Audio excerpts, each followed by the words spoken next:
everyone, welcome back to the channel with another video.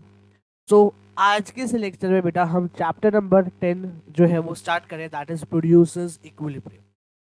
तो let's begin with this chapter. बहुत ही important chapter है. जैसे आपने consumer equilibrium पढ़ा है उसी वे पे जो हमारा ये चैप्टर है producer equilibrium. Like we have studied about the consumer equilibrium की कंज्यूमर इक्विलिब्रियम कब होता है. सेम वैसे ही हम यहाँ पे पढ़ेंगे कि प्रोड्यूसर्स इक्विलिब्रियम कब होता है और क्या क्या कंडीशंस होती है प्रोड्यूसर को इक्विलिब्रियम होने के. तो आज हम बेसिक इंट्रोडक्शन से स्टार्ट करेंगे. तो बेसिक इंट्रोडक्शन में आपका सिंपल सा आ रहा है कि प्रोड्यूसर इक्विलिब्रियम जो चैप्टर है अभी हम क्यों पढ़ रहे हैं एंड कितने तरह के प्रॉफिट्स जो है प्रोड्यूसर के पास होते हैं, प्रॉफिट का मतलब क्या होता है, उसके कितने तरह के होते हैं, वो सब चीज जो आज हम इसकी क्लास में डिस्कस करने वाले हैं. ठीक है. तो द फर्स्ट टॉपिक जो आ रहा है हमारे पास वो आ रहा है कि इंट्रोडक्शन. हमने पहले ही पढ़ा कि जो कंज्यूमर इक्विलिब्रियम तब होता है जब यहाँ पर उसको मैक्सिमम सेटिस्फेक्शन मिलती है. अब मैक्सिमम सेटिस्फेक्शन चलो भैया मान लिया उस पॉइंट पे मिलती है. अब जो ये चैप्टर है ये फोकस करेगा किस चीज के ऊपर कि इक्विलिब्रियम लेवल ऑफ प्रोड्यूसर. कि प्रोड्यूसर का क्या इक्विलिब्रियम लेवल है. लाइक कंज्यूमर का एक इक्विलिब्रियम लेवल होता था इनकम का कि इस लेवल ऑफ इनकम पे जो कंज्यूमर है वो इक्विलिब्रियम पे है. लाइक वाइज प्रोड्यूसर का भी देखा जाएगा कितने लेवल ऑफ इनकम पे कि जो प्रोड्यूसर है वो क्या है, इक्वल टू है इक्विलिब्रियम. जैसे कंज्यूमर का पर्सपेक्टिव होता था वैसे कंज्यूमर जो है वो अपने सेटिस्फेक्शन को मैक्सिमाइज करना चाहेगा. बट जो मैक्सिमाइज कर रहा है प्रोड्यूसर, जो उसका सेटिस्फेक्शन है उसको हम मैक्सिमाइज करते हैं प्रॉफिट की टर्म्स में. किसके टर्म्स में मेजर करते हैं, प्रॉफिट्स के टर्म्स में मेजर करते हैं प्रोड्यूसर के इक्विलिब्रियम को, प्रोड्यूसर की सेटिस्फेक्शन को. Like we studied about the consumer की हम कंज्यूमर की जो सेटिस्फेक्शन है उसको हम यूटिल्स के अंदर, यूटिलिटी के अंदर मेजर करते हैं. लाइक वाइज हम प्रोड्यूसर का जो इक्विलिब्रियम है या प्रोड्यूसर का जो हमारा सेटिस्फेक्शन है वो हम प्रॉफिट्स के बेसिस पे जो है मेजर करते हैं, प्रॉफिट्स के टर्म्स में मेजर करते हैं. तो हम इस चैप्टर में क्या डिस्कस करने वाले हैं, ये जो चैप्टर है ये डील करते हैं with determination of level of output कि इतने लेवल ऑफ आउटपुट पे जो है प्रोड्यूसर को मैक्सिमम प्रॉफिट होएगा, इसके बाद उसको मैक्सिमम प्रॉफिट नहीं होएगा, लॉस होएगा. तो प्रॉफिट लॉस इसकी बात चल रही है तो हम जान लेते हैं हमारे पास कितने तरह के प्रॉफिट्स होते हैं, कितने तरह के लॉसेस हम देखते हैं. ठीक है. तो सबसे पहले आ रहा है प्रॉफिट का मतलब क्या होता है. प्रॉफिट का मतलब होता है कि ये एक्सेस होता है. किस चीज का एक्सेस होता है, रिसिट्स का. किस चीज का एक्सेस होता है, रिसिट्स का एक्सेस होता है या यू कैन से रेवेन्यू का एक्सेस होता है. किसके ऊपर, किससे, जब हम गुड्स एंड सर्विसेज को सेल करते हैं उसके ऊपर जो हमारे पास एक्सेस आता है अमाउंट, उसको हमने क्या कहा, प्रॉफिट कहा. फॉर एग्जाम्पल एक प्रोडक्ट था, ठीक है, आपने ये रिवेन्यू वाले चैप्टर में भी पढ़ा है प्रॉफिट वगैरह के बारे में, ठीक है, मैंने पढ़ाया था आपको. तो आपने उसमें पढ़ा था लाइक एक आपने एक गुड है, एक like let's suppose this pen, ये पेन है. इस पेन की कॉस्ट, इस पेन की कॉस्ट कितनी है, 100 रुपीज है. इसकी प्रोडक्शन कॉस्ट है बेटा ये. और इसकी जो सेल कॉस्ट है, सेलिंग कॉस्ट है वो इसकी मान लो 200 रुपए का मैं बेच रहा हूँ. ठीक है. 100 रुपए मैंने प्रोडक्शन लग रही है इस पेन को बनाने में, 200 रुपए का मैं इसको सेल कर रहा हूँ. तो यहाँ पर जो मेरा गैप आया, लेट अस सपोज चलो इसको ना 200 की जगह ना हम इसको 250 का करते हैं ताकि आपको जो कैलकुलेशन है वो इजीली समझ आ जाए कि मैंने क्या करा है. ठीक है. तो यहाँ पर जो गैप आया 150 का, this 150 refers to my revenue. ये क्या है, मेरा रेवेन्यू है and that is sorry revenue नहीं, this is by profit. This is by profit because after producing a good of 100 rupees मेरे को रेवेन्यू तो मिला 250 रुपए का ना. टोटल अर्निंग कितनी हुई, 250 की हुई. लेकिन जो उसके बीच में गैप आया 150 का वो मेरा क्या कहलाएगा, प्रॉफिट कहलाएगा. ठीक है. The amount received from the sale of the goods is known as revenue and the expenditure on production such as goods is termed as cost, जो मैंने आपको ऑलरेडी बता दिया. अब इन दोनों के बीच में, रेवेन्यू और कॉस्ट के बीच में जो डिफरेंस बचता है उसको हमने क्या कहा, प्रॉफिट का. वो आपको मैंने इस एग्जांपल के थ्रू समझा दिया. यहाँ पे भी एक एग्जांपल दे रखा है. एक फर्म ने सेल करा 10 करोड़ के goods after occurring an expenditure of 7 crore. 7 crore की उसकी जो है प्रोडक्शन लगी, लागत लगी गुड्स को बनाने के लिए, और उसने वो 10,000 का बेचा. तो बीच में 3 करोड़ का गैप आया. That 3 crore will be his और हर प्रॉफिट. वो क्या होगा, उसका प्रॉफिट हो जाए. ठीक है. कितने तरह के प्रॉफिट होते हैं उसको हम डिस्कस करते हैं. तो सबसे पहला प्रॉफिट आता है इकोनॉमिक प्रॉफिट है, जिसको हम अकाउंटिंग प्रॉफिट्स भी कहते हैं. दोनों की दोनों जो है एस्टिमेट किया जाता है, कैसे निकाला जाता है, डिफरेंस करा जाता है between the total revenue and the total cost. Yet there is a significant difference between the two concepts, whereas accountants consider only explicit cost और economic consider both explicit and implicit cost. अब आपने coast के chapter में implicit और explicit coast के बारे में पढ़ा था. तो यहाँ पर कह रहा है कि जो इकोनॉमिक प्रॉफिट्स है और जो अकाउंटिंग प्रॉफिट्स है वो दोनों के दोनों निकाले जाते हैं टोटल रिवेन्यू टोटल कॉस्ट के डिफरेंस के बीच में से। बट जो यहाँ पर हमारा इनका कंसेप्ट है इकोनॉमिक प्रॉफिट का और अकाउंटिंग प्रॉफिट का वो डिफरेंट है। व्हाई? क्योंकि जो हमारे इकोनॉमिक प्रॉफिट होते हैं वो क्या करते हैं, वो सिर्फ एक्सप्लिसिट कॉस्ट को जो है कंसिडर करते हैं in the estimation of total cost, whereas जो हमारे इकोनॉमिक प्रॉफिट होते हैं वो दोनों को कंसिडर करते हैं explicit and the implicit cost. ठीक है, अब बात आती है इकोनॉमिक प्रॉफिट्स की। किसकी बात आती है? इकोनॉमिक प्रॉफिट्स की। इकोनॉमिक प्रॉफिट हमने कैसे निकाला? TR minus TC. Accounting profit हमने ऐसे निकाला है। बट जो हमारी इकोनॉमिक प्रॉफिट है उसमें जो टीआर है उसमें से जो हमने टीसी माइनस करना है, टीसी के तरफ एक्सप्लिसिट कॉस्ट को मिलेगी और इम्प्लिसिट कॉस्ट को मिलेगी, लेकिन सिर्फ अकाउंटिंग टर्म्स में हम क्या लिखेंगे, सिर्फ एक्सप्लिसिट कॉस्ट को कंसीडर करेंगे। आगे आते हैं gross profit and net profit. Gross profit और नेट प्रॉफिट क्या होता है?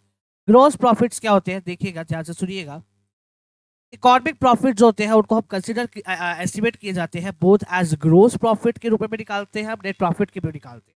और जो ग्रोस प्रॉफिट कैसे निकालते हैं? टोटल रेवेन्यू से जब हम टोटल वेरिएबल कॉस्ट को माइनस करते हैं, व्हेन वी सब्ट्रैक्ट। अभी देखिए आपने अभी पढ़ा कि जो इकोनॉमिक प्रॉफिट्स होते हैं, यहाँ पे मैं आपको बताना चाहूंगा प्रॉफिट्स की बात हम कर रहे हैं। प्रॉफिट्स में आपने दो तरह के प्रॉफिट्स पढ़े, एक पढ़ा आपने इकोनॉमिक प्रॉफिट और एक पढ़ा आपने अकाउंटिंग प्रॉफिट। अकाउंटिंग प्रॉफिट में आपने टीआर माइनस टीसी करा जहां पे आपने सिर्फ एक्सप्लिसिट कॉस्ट ली। इकोनॉमिक में आपने टीआर माइनस टीसी करा जहां पे टीसी में आपने एक्सप्लिसिट प्लस में इम्प्लिसिट बोथ लिया। अब इकोनॉमिक प्रॉफिट में हमारे पास दो तरह के प्रॉफिट आ रहे हैं, ग्रोस प्रॉफिट और एक आ रहा है नेट प्रॉफिट।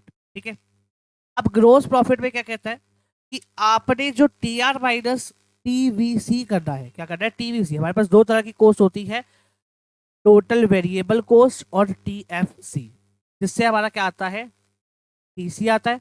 तो इसी टीसी को हमने क्या कहा, अगर हम सिर्फ टीएफसी को टीवीसी को माइनस करेंगे इसमें से, टीआर में से, तो वो आएगा ग्रॉस प्रॉफिट। लेकिन जब हम टीआर में से टीवीसी प्लस में टीएफसी, सॉरी टीवीसी प्लस में टीएफसी, ये दोनों की दोनों कॉस्ट को माइनस करेंगे तो हमारे पास क्या आएगा, नेट प्रॉफिट आएगा। ठीक है, आगे आते हैं abnormal profit, super normal profit, extra normal profits. अब ये क्या है भैया भला? एबनॉर्मल प्रॉफिट कब होता है? जब यहाँ पर टोटल रिवेन्यू क्या हो, ग्रेटर देन हो टीसी से। ऑब्वियसली बात है, जब आपके रिवेन्यूज जो है वो क्या होगी, ज्यादा होगी आपकी कॉस्ट से, तो you have a profit, that is your abnormal profit. वो क्या रिप्रेजेंट करता है? एबनॉर्मल प्रॉफिट को रिप्रेजेंट करता है। ठीक है, तो यहाँ पर हम टी आर अपॉन में क्यू लिख सकते हैं। अगर मैं क्वांटिटी को डिवाइड कर दूं बोथ साइड तो मेरे पास ए आर आ गया, यानी ए आर को मैं ग्रेटर देन ए सी लिख सकता हूं। ठीक है ना, तो हमने कहा हमारे पास दो सिचुएशंस आ गई। एबनॉर्मल प्रॉफिट कब कब हो सकता है? जब T R is greater than T C हो या A R is greater than A C हो।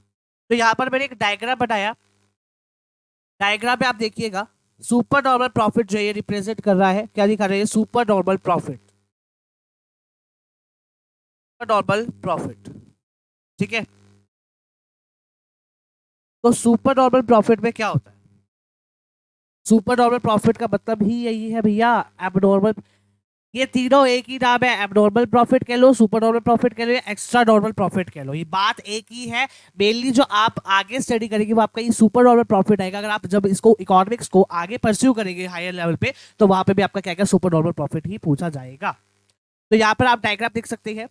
डायग्राम में हमने क्या करा, सबसे पहले हमने A R M R curve बना दी है। सबसे पहले A R M R curve बनाएंगे, A R M R curve बनाने के बाद हम एमसी कर्व बनाएंगे। क्या बनाएंगे? एमसी कर्व बनाएंगे। फिर आप ए सी कर्व बनाएंगे, क्योंकि हमें सिचुएशन बने कि A R is greater than A C होना चाहिए, तो हमें सबसे पहले ए आर को ग्रेटर दिखाना है और फिर ए सी को नीचे लाके यू कट करना है। तो A R is greater than A C. See here कैसे डायग्राम बनाना है आपने, पहले आपने यू करा, फिर आपने ए आर एम आर बनाई, this A R is equal to M R. फिर आपने एम सी कर्व बना दी है। फिर आपको पता है कि जो आपका ए आर है वो ग्रेटर देन है ए सी से, तो आपको ऐसे एक बनानी है कर्व कि आपकी वो इस वे में जाए। ठीक है, this is M C, this is A C. ठीक है, ये ए आर एम आर तो बनी हुई है। अब यहाँ पर अगर आप देखें, इफ यू लुक हियर, तो आपको क्या करना है, आपको पता है इक्विलिब्रियम कंडीशन कब होती है प्रोड्यूसर्स में? When A R is equal to M C या M R is equal to M C. M R is equal to M C होता है तो वहां पे इक्विलिब्रियम होता है। तो A R is equal to M R है, यानी एम आर अगर ए आर जो कर्व है वो एम सी को कट करके वहां पे इक्विलिब्रियम पॉइंट आएगा। तो यहाँ पर अगर आप देखें,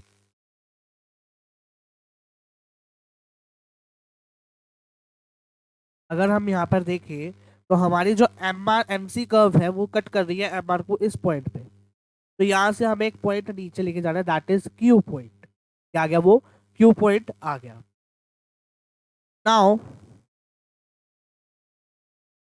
where this point is touching, perpendicular is touching AC, this is your A point, and just extend this point to this। तो आपको ऐसे एक्सटेंड करके लेके जाना है, थोड़ी, ठीक है, यहाँ पे ही आ गया।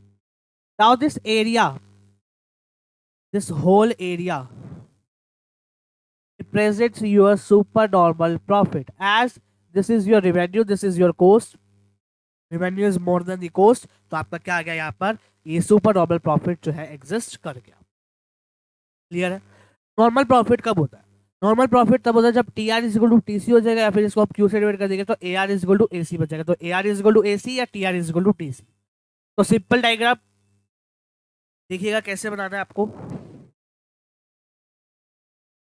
यहाँ पे मैं बना के दिखाता हूँ आपको कि ये है ए आर एम आर बनाई सबसे पहले, A R is equal to M R, M C curve बनाई, और ए आर इज हमारा हमें पता है कि क्या है यहाँ पे, T R is equal to T C है, या फिर you can say A R is equal to A C. तो हमें क्या करना पड़ेगा, इसको कट करके दिखाना पड़ेगा। इस वे में जो है यहाँ से कट होके जाएगी, ठीक है, कट होके जाएगी। तो ये हमारी क्या आ गई? ये आ गई हमारी एम सी कर्व, ये आ गई हमारी A C curve. Where this points are cutting each other, this is your equilibrium point. और यही आपका क्या दिखाता है? नॉर्मल प्रॉफिट दिखाता है। यहाँ पे आप लिख सकते हैं रिवेन्यू बस, और यहाँ पे आपका हो गया ये वाई एक्सिस, ये हो गया आपका एक्स एक्सिस, ये हो गया O origin. This is all about. और आप इसको जो है एक्सटेंड करके नीचे परपेंडिकुलर ड्रॉ करके आप लिख सकते हैं क्यू, तो आपका क्वांटिटी दिखाता है, ठीक है। तो ये आपका नॉर्मल प्रॉफिट का डायग्राम आ गया। अब बात आती है इसको हम नॉर्मल प्रॉफिट क्यों कहते हैं, क्योंकि यहाँ पे तो कोई प्रॉफिट हो ही नहीं रहा, क्योंकि हमारे यहाँ पर रिवेन्यूज जो है वो इज इक्वल टू कोस्ट आ रहे हैं। अगर आप देखें डायग्राम में तो भैया यहाँ पे रिवेन्यू जो है वो हमारा कोस्ट की इक्वल है, तो हम इसको नॉर्मल प्रॉफिट क्यों कहते हैं? क्योंकि ये एक ऐसा पॉइंट होता है जहां पर प्रोड्यूसर एक्सपेक्ट करता है उसकी इन्वेस्टमेंट से कि उसको मैक्सिमम मिनिमम रिटर्न मिलेगा यहाँ से। अगर वो मिनिमम रिटर्न अवेलेबल नहीं होता तो वो अपनी कैपिटल को क्या कर देता है? विड्रॉ कर लेता है, निकाल लेता है। एग्जाम्पल के तौर पर अगर आपकी किसी प्रोडक्ट के अंदर प्रोड्यूसर की कॉस्ट लगी 80 रुपीज, अगर वो कहता है वो 20 रुपए ऐड कर देता है एज इम्प्लिसिट कॉस्ट, और कहता है कि मेरी कॉस्ट भैया 100 रुपए है, मैं 80 रुपए का प्रोडक्ट तो मेरा बन रहा है, मेरे को पता है, लेकिन जो मेरे आगे जो मेरे कस्टमर्स है, जो मेरे लोग हैं, उनको मैंने कहा कि भैया मेरे को तो 100 रुपए का ये प्रोडक्ट पड़ रहा है, इससे कम से मैं बेच नहीं सकता। अगर आप देखें कोई फेस्टिवल आता है तो वहां पर आप किसी भी शॉप पे जाते हैं, फॉर एग्जाम्पल मैं यहाँ पे होली का एग्जाम्पल ले लेता हूँ।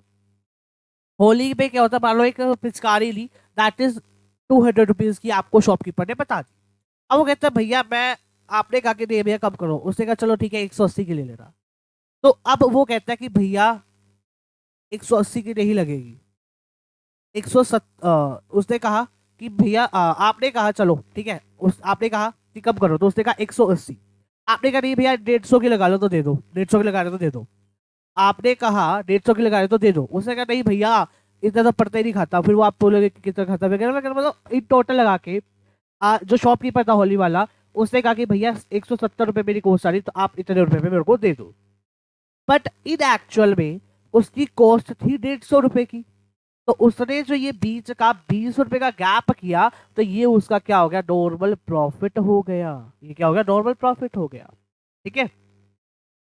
सब नॉर्मल प्रॉफिट, जिसको हम लॉसेस भी कहते हैं, ये तब होता है जब हमारी रेवेन्यू इज लेस देन होती है टीसी से। रेवेन्यू क्या होती है? कब होती है? टीसी से, या यू कैन से average revenue is less than average cost. तो ये कब होता है? ये कैसे होता है? इसको आप सुनिएगा। तो यहाँ पर हमारे पास अब वही सेम डायग्राम, तो डायग्राम की वही है, स्टेप्स को नोट करो, स्टेप्स को नोट करो। स्टेप्स क्या क्या फॉलो है, सबसे पहले बनाओगे डायग्राम, एक्सिस वाई एक्सिस बनाओगे। तो फिर उसके बाद सबसे पहले आपको क्या करना है, A R M R curve बनानी है।